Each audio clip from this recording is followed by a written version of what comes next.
Hi, today I want to tell you a very fascinating legend. Listen to it and let me know what you think. Once upon a time, there was a young girl who absolutely hated spinning thread. No matter how hard her mother tried, the girl refused to touch the spinning wheel. Her mother grew so embarrassed and frustrated that one day she accidentally shouted loud enough for the queen, who happened to be passing by, to hear.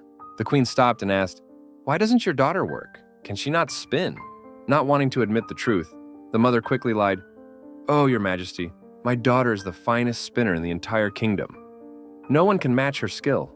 The queen raised an eyebrow and said, "If that is true, then she belongs in the palace. And if she proves her talent, she shall marry the prince." Before the girl could even protest, she was taken to the castle. The queen led her into a huge room, floor to ceiling, filled with raw flax. Then she said calmly, "Spin all of this for me. Show me the talent your mother claims you have. Do this, and the prince will be yours."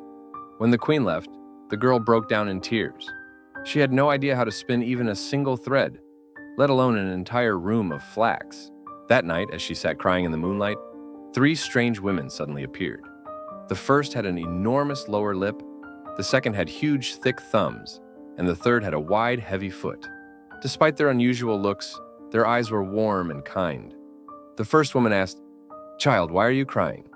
The girl told them everything: the lie, the queen's test, the promise of marriage, and her fear of failing.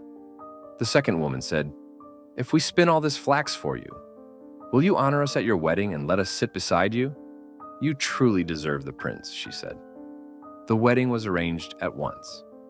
On the day of the ceremony, the girl kept her promise and invited the three strange women.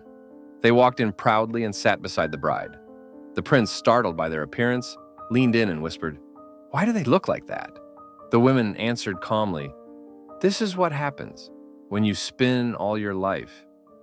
My lip grew from wetting the thread, her thumbs from twisting it, and her foot from turning the wheel." The prince went pale. He immediately turned to his bride and declared, "You will never spin another thread again, not as long as you live." And so, the girl who never liked spinning became a happy queen and never had to touch a spinning wheel for the rest of her days.